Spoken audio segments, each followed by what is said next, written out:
Mic on? Oke, kita mulai nguliknya. Ngobrol unik sambil calik.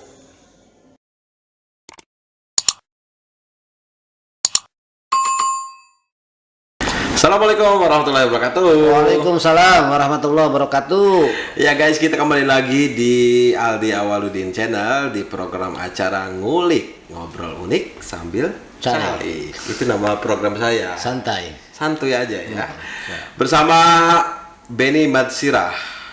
Dulu dia diundang juga sama saya di program Ngulik juga. Ada berapa bulan yang lalu ya?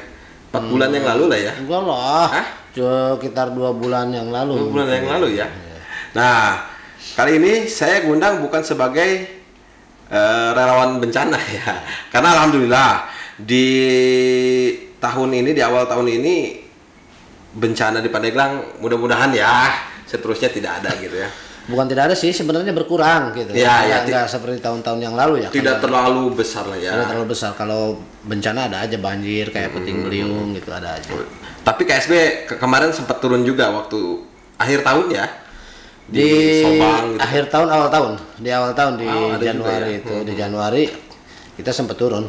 Karena memang di wilayah Patia, Pagelaran, kemudian Sukaresmi yang sana muncul banjir. Iya, Tapi nggak terlalu besar gitu, cuman hanya beberapa desa saja yang terkena. Alhamdulillah ya. Sehat nih Bung Benny. Alhamdulillah. Alhamdulillah sudah sehat lah, sudah sehat, sudah. Emang sempat sakit ini? Sempat sih kemarin. Bukan corona kan? Bukan, alhamdulillah. Tapi saya sempat ngedrop kemarin, kurang darahnya 70. Karena banyaknya kegiatan kita setelah di Januari ini kan banyak kegiatan ya, selain bencana kita kesiapsiagaan. Kemudian ada tugas yang kita dilakukan adalah penanaman pohon mangrove yang dikasih tugas oleh Kementerian Sosial di wilayah Labuan dan Carita. Iya, itu penting sekali ya untuk meminimalisir bencana alam. Ya, rob seperti itu lah, rob lah ya. Mudah-mudahan apa yang sudah kita lakukan dan mangrove yang sudah ditanam dijaga oleh masyarakat. Ya, gitu bermanfaat untuk anak cucu kita ke depan. Ya, minimal mitigasi bencana itu namanya. Oke, tapi saya bukan mau nanya tentang itu sebetulnya. Tentang apa nih? Kalau tentang bencana mungkin saya bisa nih. Iya, enggak sih. Jadi sebenarnya gini guys, kemarin saya ngundang tuh teman politisi gitu kan. Udah nonton nggak? Oh ya, sempat nonton saya dan sempat nyimak juga itu dengan Rika Kartika Sari ya. Ya, itu teman SMA itu. Oh, kalau saya itu mantan ketua saya dulu. Wis. Di DPD KNP Kabupaten Pandeglang. Sempat dekat dong berarti dengan Rika. Ya, sempat dekat karena ketika ada kegiatan-kegiatan di Pemda, ketika DPD KNP diundang, pasti ketua itu banyaknya ngutus saya gitu untuk hadir gitu kan. Dulu sudah jadi jurnalis belum? Wartawan? Sudah. Oh, sudah. Saya dari tahun 2000 hampir dari 2007 kali. Dari 2007 2008 saya sudah menggeluti dunia jurnalis. Oke. Nah, jadi yang saya obrolin gini kan, kita dulu pernah juga ngobrol kan tentang apa ya? Tentang politis nih, politik. Agak berat kita nih sekarang. Agak berat ini bahasa politik itu karena saya bukan orang politik sih sebenarnya. Tapi kan menyimak lah. Ya menyimak lah. Kaitan dengan politik kita selalu menyimak. Yang namanya jurnalis, wartawan pasti harus juga menyimak dan sedikit-sedikit harus memahami juga. Atau ibaratnya pasti cakrup lah ke dunia politik kalau. Pernah juga malah. Oh. Pernah juga mengalami masuk ke dunia politik waktu menjadi pengurus Partai Nasdem. Oh, di Nasdem dulu ya?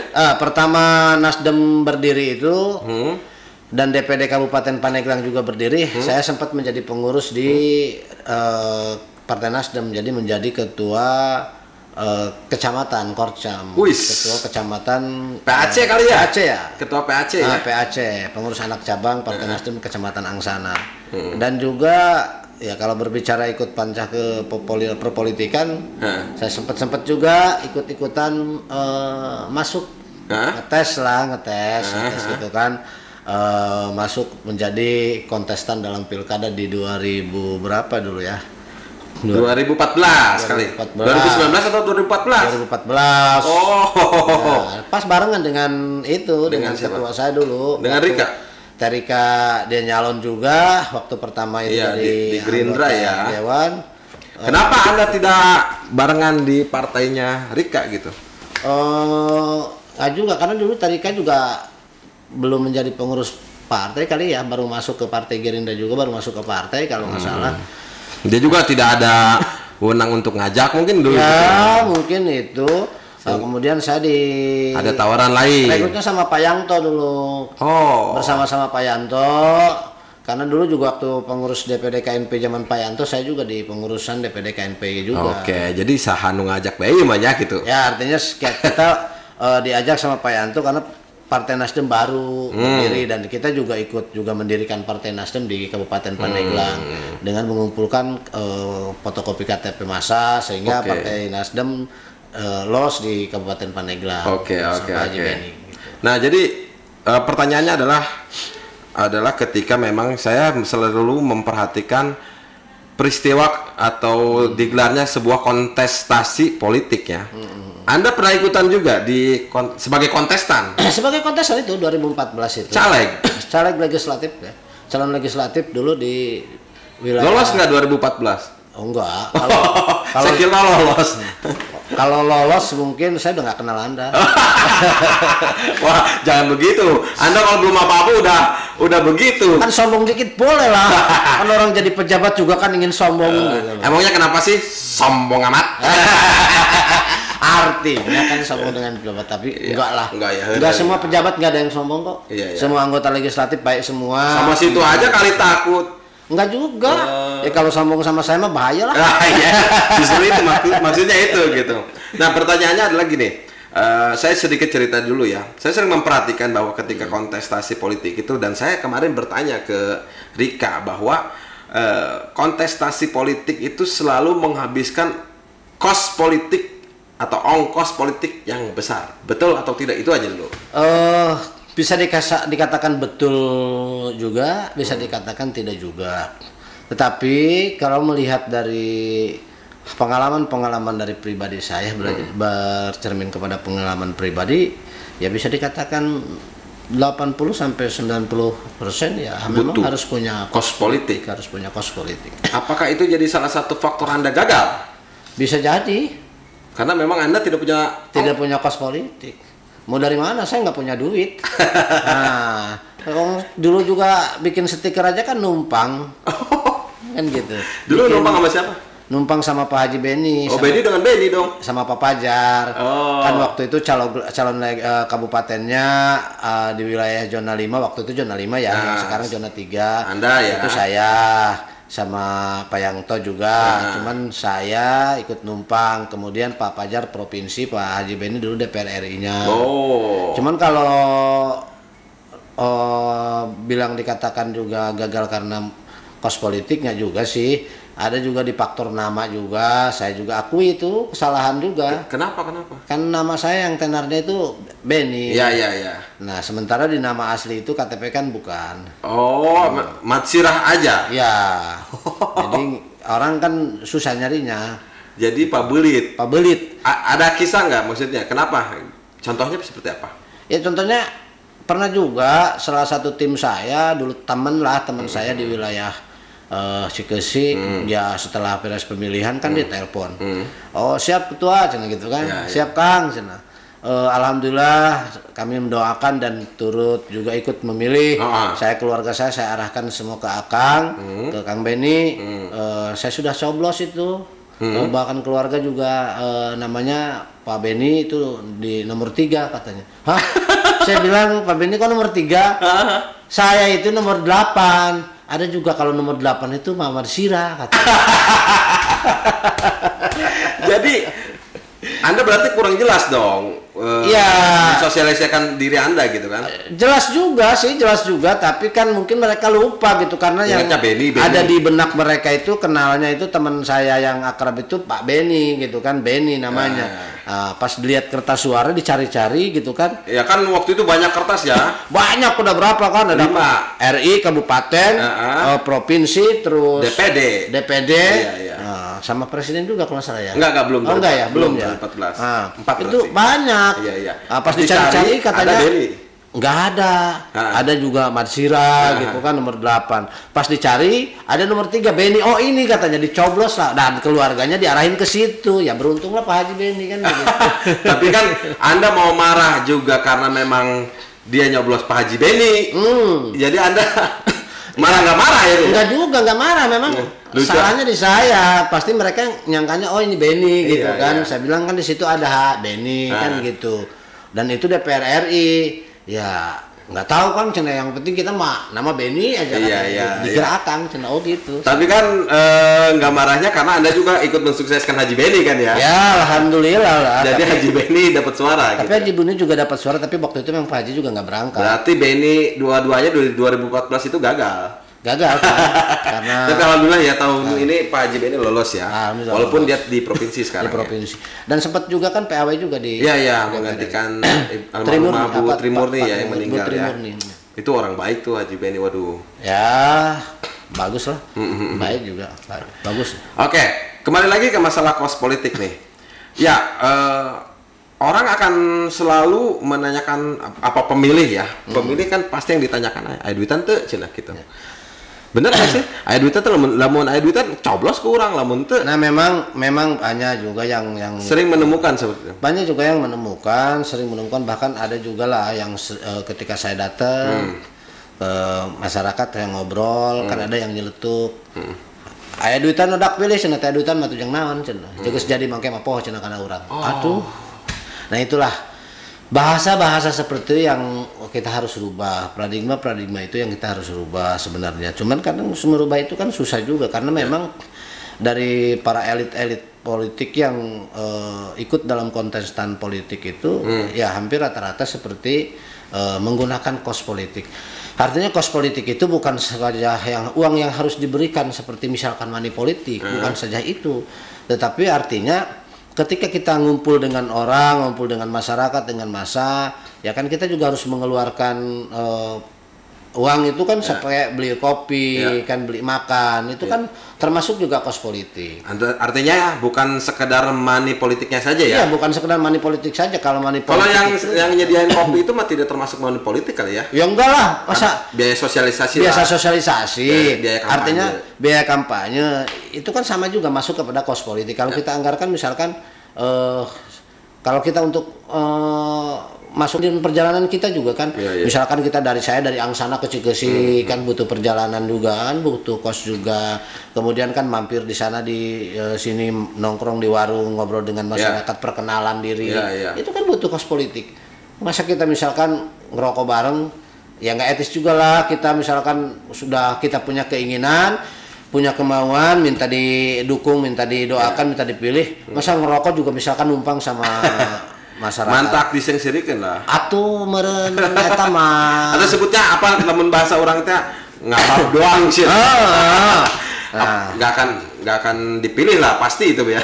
Ya enggak, artinya sulit lah ya. Sulit juga untuk itu karena tetap kos politik harus ada. Iya. Kan bayar saksi. Betul. Oh iya. Bayar kordes. Oke. Nah saya kemarin juga sempat nanya ke Rika. Dia diplomatis lah terkait dengan money politik, tapi yang dia terangkan bahwa biaya saksi itu, saksi itu wajib itu hukumnya. Iya. Saya tanya berapa kakak? Ya sekian lah 100.000. Atau mana naik cina dibayar 100.000 Aldi cina gitu. Atau orang kerja bangunan aja itu satu hari itu jadi tukang 120.000 sekarang mah di Lembur ge. Belum kasih makannya, belum rokoknya.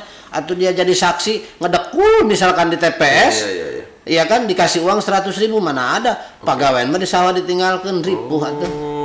Iya katakanlah, apalagi di pemilihan legislatif ya, pasti akan memakan waktu lama kan?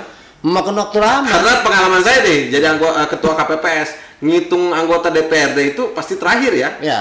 Karena waktu itu saya ngitung aja anggota DPRD itu terakhir tuh sudah DPRD sampai sudah. Malam kan? Ya DPD sudah, DPR RI sudah, DPRD provinsi. Nah menginjak ke DPRD kabupaten itu kena jam 1 malam. Di situ saksi harus hadir. Saksi harus hadir. Kemudian bukan menghadiri penghitungan saja, kan ikut melakukan perekapan juga, melakukan pelaporan juga, kan tidak hanya misalkan tugasnya tidak selesai sampai di situ saja. Iya. tidak sampai menyaksikan saja, tapi kan dia juga membuat laporan. Bagaimana supaya mendapatkan C1 itu? C1 yang dari KPPS, terus dokumentasi C1 planonya. Kemudian dia juga harus merekap, menghitung misalkan suara partai ini sekian, kemudian suara calon ini sekian, calonnya misalkan yang saksinya dia saksikan itu harus sekian. Dan itu kan bisa dipertanggungjawabkan. Itu. Oh, jadi pada umumnya satu saksi berapa biayanya? Ya mungkin di angka sekitar 250.000 sampai 300.000. Minimal 250.000 itu? Iyalah, minimal. Oh, kalikan berapa ratus TPS? Oke, jadi dari segi saksi aja udah besar. Oke, saya pertanyaan begini ya.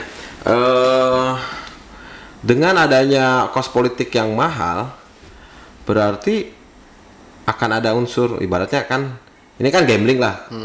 Dia kan untuk mendapatkan jabatan dan juga mendapatkan uang kembali kan. Nah, dengan kos politik yang besar, otomatis riskan dong dia untuk indikasi untuk melakukan pengembalian modal.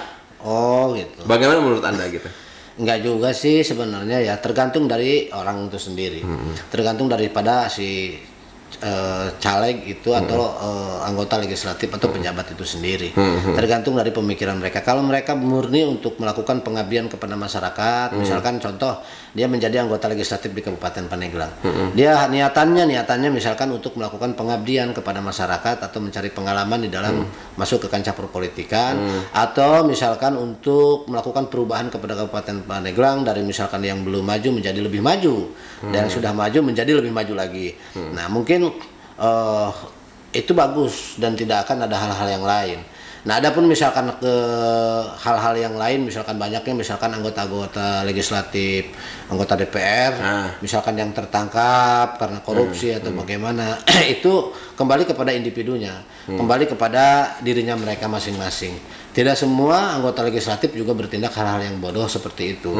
Saya yakin mereka juga pintar, dan saya yakin mereka juga punya hati nih, punya nurani dan punya naluri. Oke, tapi kalau sempat dengar nggak, kalau dengan gaji sendiri mereka bisa kembali nggak sih dengan waktu 5 tahun ini? Ya sebenarnya bisa sih. Bisa ya, dari gaji murninya aja. Dari gitu gaji murninya aja. Memang bisa. cukup besar ya? Ya lumayan. Untuk ukuran Dewan Pandeglang sendiri mungkin sebulan sampai 50-100 mah ada kali ya? Ada kali, tapi saya nggak tahu itu jumlahnya berapa gaji Dewan itu. Karena tapi kayaknya ada ya? Ada lah. Ya kan ada reses, ada perjalanan dinas. Ya dari semua perjalanan dinas, dari reses, dari kunjungan kerja, itu juga bisa cukup lah untuk biaya hidup dan untuk mengembalikan dia. Artinya bukan mengembalikan sih, untuk masuk lagi ke tabungan mereka dari biaya dari anggaran-anggaran yang murni yang masuk kan begitu. Anda ketika menjadi seorang caleg itu, apa yang Anda inginkan? Ini saya bertanya kepada Anda ya. Kalau saya tidak artinya ini jangan yang diplomatis. Ini jawab, kalau diplomatis pasti Anda akan membangun, bukan itu yang saya. Enggak, saya ingin bagaimana ingin merubah kehidupan saya. Nah, saya ini kan anak seorang petani. Anak seorang dari golongan yang memang termasuk dari golongan orang yang miskin sekali dulu. Saya juga kan lulusan SD, Pak. Oh iya. Saya lulus SD. Ngomong boleh jadi caleg lulusan SD? Kan saya ini cerita Iya. gini. Saya lulus SD, saya pergi ke kota selama sekitar 10 tahun di ngerantau di kota. Kemudian pulang, saya ambil paket B sama paket C. Nah, kemudian setelah itu saya kuliah. Dan saya mendapatkan gelar S1 sarjana. Nah, saya ingin melakukan perubahan dalam hidup saya, melakukan perubahan dalam keluarga saya. Bagaimana sih seorang anak petani juga bisa untuk menjadi pejabat, bisa untuk menjadi anggota legislatif. Nah, pengalaman itu, dan saya ingin ketika saya menjadi cita-cita saya, bagaimana saya menjadi legislatif itu bisa bermanfaat untuk orang banyak, terutama untuk orang-orang miskin. Gitu, untuk menolong orang-orang miskin yang kita inginlah bergerak di bidang sosial. Berarti pada umumnya yang menjadi anggota DPRD itu bukan sekedar atau bahkan untuk mencari uang jarang terjadi ya. Status sosial berarti yang dicari. Status sosial juga. Kalau saya murni memang kemarin itu ingin status sosial saya agak meningkat, martabat dan derajat kita keluarga, terutama kita juga bisa mengangkat harkat martabat. Karena kalau berbicara dengan kos politik yang dikeluarkan tidak akan sebanding ya. Tidak akan sebanding. Mungkin sebenarnya. Ya bisa kembali atau bisa tidak kan? Bisa kembali bisa tidak. Karena dia juga harus memupuk kembali untuk mempertahankan. Iya, untuk memupuk kembali tim gitu, untuk mempertahankan di periode yang akan datang. Okay. Kan banyak sekarang yang incumbent itu jadi lagi duduk lagi di legislatif itu karena mereka bagus memupuk tim sukses dulu. Iya, jadi ibaratnya temohokeun. Ya, temohokeun lah. Artinya cek bahasa kasar mah sanes kacang tidak lupa kulitnya. Sehingga masih memupuk tim-tim sukses yang dulu yang berjuang bersama-sama mereka. Kemudian mereka juga memperluas lagi jaringan. Kan gitu, makin kesini kan makin dunia makin canggih, masyarakat makin pintar, makin banyak sudah kemajuan era globalisasi sudah masuk ke perkampungan, sehingga mereka juga harus memperluas jaringan. Kemudian metode perekrutan massa juga berubah lagi kan gitu. Misalkan teorinya 5 tahun yang akan datang teorinya harus begini. Metodenya harus bagaimana kan gitu. Ini andaikan ya misalkan, ataupun ya ini Anda tadi berbicara soal metode ya. Nah, saya ingin bertanya begini, ini Anda tadi berbicara saya gagal karena tidak punya kos politik yang banyak. Katakanlah Anda memiliki uang untuk menjadi seorang anggota DPRD atau caleg ya. Untuk sukses itu butuh berapa uang?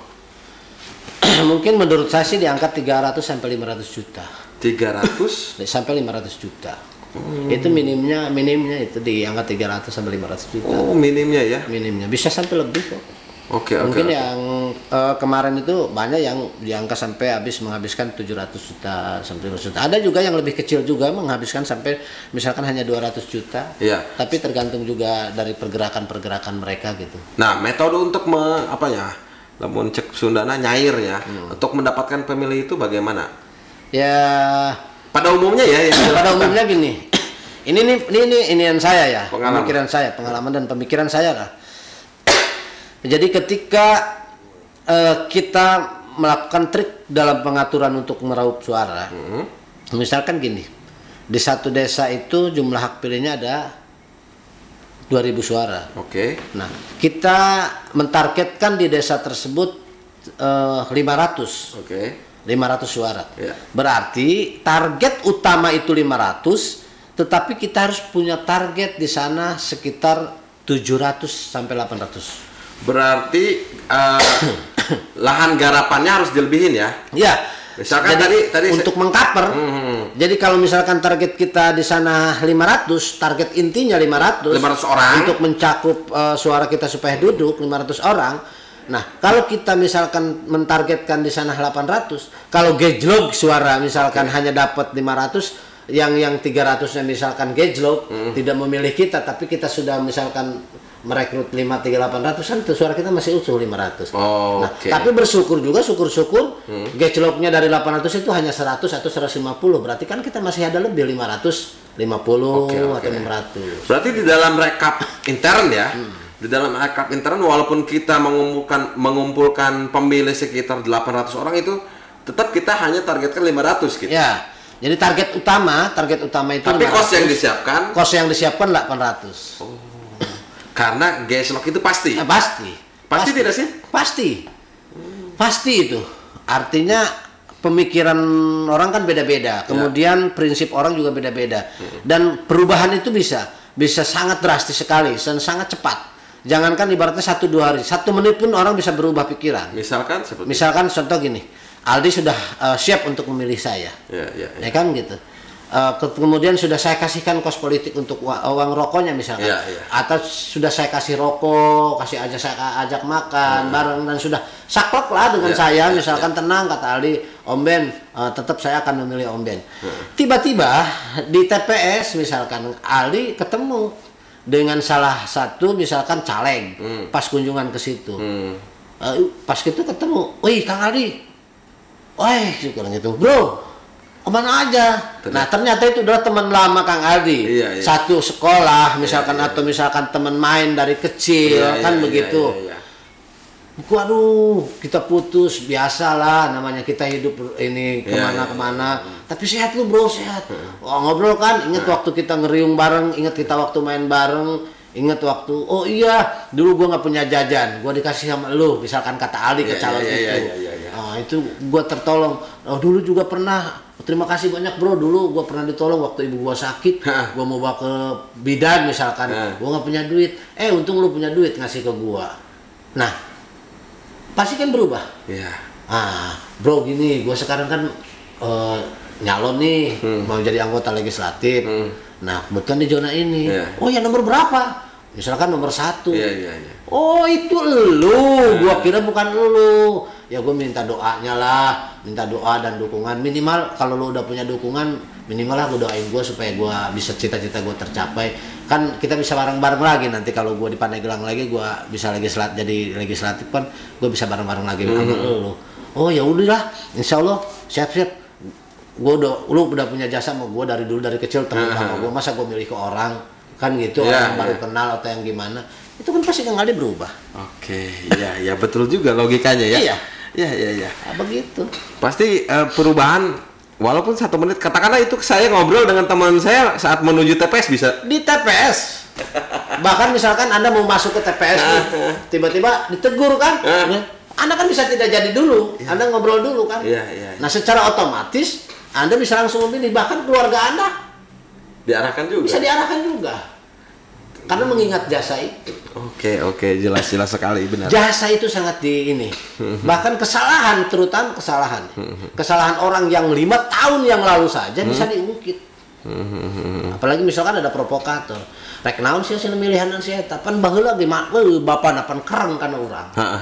Baheula bapak lagi medit cenah. Wari anakna boga kahayang cenah ngolok kana urang. Rek naon cenah dipilihan lah cenah. Padahal uang udah dikasih. Padahal bukan masalah uang misalkan, padahal sudah ngerokok bareng, sudah ini bareng lah, artinya sudah oke gitu dengan kita. Kos politiknya misalkan sudah dia pernah merasakan. Tapi kan ada kompor datang misalkan yang provokator. Nek naon cenah milihan si An, misalkan milihan si Beni cenah. Bapak lagi galak doang gitu, bari jeung medit deh. Kan gitu, bari kana urang pernah nyakiti kan gitu. Ada jelas, sudah pasti itu akan berubah. Berubah lagi ya. Iya. Padahal sudah kita bina lah ibaratnya. Padahal sudah kita sudah bina misalkan gitu. Lah tanyalah ke orang-orang yang sudah jadi.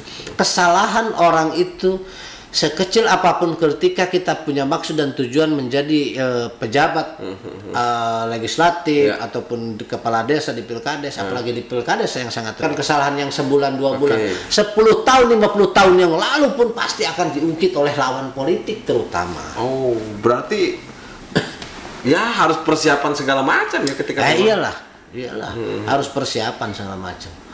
Makanya kalau dulu sih waktu saya ya alhamdulillah lah, walaupun tidak punya kos politik dan tidak memakai kos politik dan tidak punya sama sekali, karena saya katakan tadi bender juga saya numpang. Saya kan dari orang golongan yang memang sangat-sangat di bawah kemiskinan dulu ya. Mohon maaf gitu ya orang tua saya.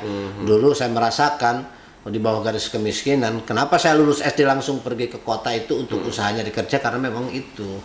Jadi sehingga memang mungkin walaupun saya tidak punya kos politik, banyak yang kasihan ke saya kan gitu, banyak yang ingat gitu, ingin ada perhatian ke saya, ingin ikut juga mengangkat harkat martabat saya. Dan saya dulu dapat 1.700. Oh lumayan, 1.700 ya untuk ukuran yang tidak memakai kos politik ya. Dapat 1.700. Nah pertanyaan lagi begini, cukup luar biasa nih, luar biasa nih. Aduh, artinya begini, kalau kita masih bicara metode lagi ya. Nah, ada beberapa metode. Ada yang memborong suara di satu TPS, diborong semua. Atau ada yang nitip suara sekian. Kadang kan nggak muluk-muluk. 20, 30, 10. Nah, menurut Anda bagus yang mana metode? Kita pastikan satu kampung itu kita borong, misalkan, atau kita yang sedikit-sedikit. Ya sebenarnya sih kalau untuk mempermudah ininya ya bagus yang itu, yang tadi tidak muluk-muluk lah. Yang penting mungkin mereka sudah menghitung nih. Jadi untuk duduk di legislatif itu di zona 3 misalkan minimalnya suaranya 6.000. Iya. Kalau pengen aman ya. Pengen aman misalkan suara aman di 6.000 satu zona misalkan di 6 kecamatan. Nah, mungkin dia sudah menghitung, kita sudah menghitung. Berarti kalau 6.000 dibagi 6 berarti harus sekian kan gitu.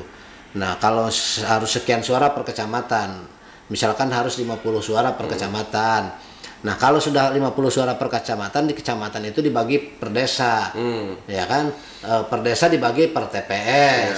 Nah berarti jatuhnya per TPS-nya sekian orang. Misalkan jatuhnya per TPS 5. Makanya banyak yang tidak muluk-muluk, udahlah ngomong ke tim, misalkan ke Kor TPS atau ke Kordes, saya mintanya diusahakan satu TPS itu 5. Berarti kan suara inti 5. Tetapi kita merekrutnya 10. Yang tadi metode yang pertama kita merekrutnya 10. Takutnya yang 5 itu gejlok. Kalau sudah perhitungan 5 misalkan kali sekian mencapai 6.000, kalau gejlok berarti kan tidak mencapai target.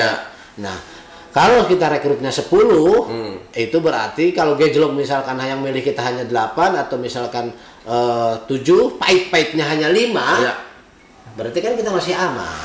Oke, berarti harus minimal setengahnya ya. Gitu. Misalkan kalau tadi itu 10 ya siapkan 5. Kalau target kita 20 siapkan target kita 20 siapkan 40 berarti gitu.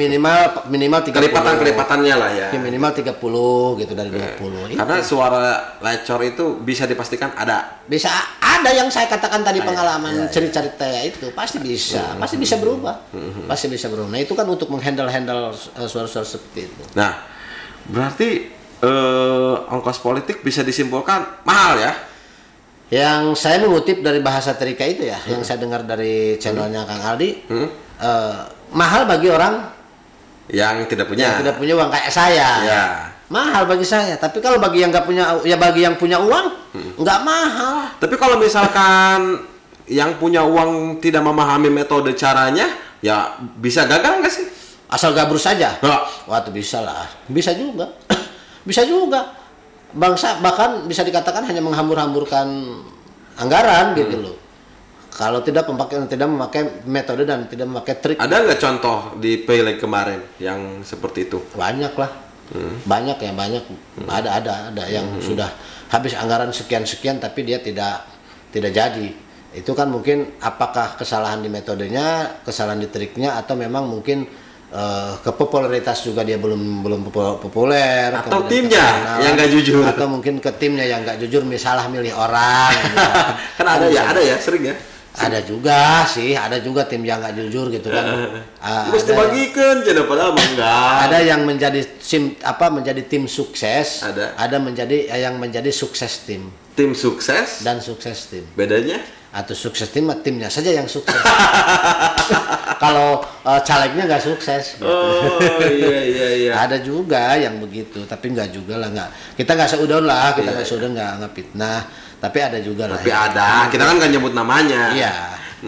Gitu. Nah itu yang perlu diwaspadai ke orang-orang yang mau masuk ke kancah politik. Jadi harus selektif dalam memilih tim sukses, selektif dalam memilih kader-kader yang kita rekrut. Gitu. Baik. Dan saya yakin teman-teman yang ada di legislatif ini yang sudah jadi 2 periode ini, mereka sangat selektif dan mereka sudah berpengalaman, dan mereka pengalaman. Karena ilmu yang paling berharga itu adalah dari pengalaman langsung.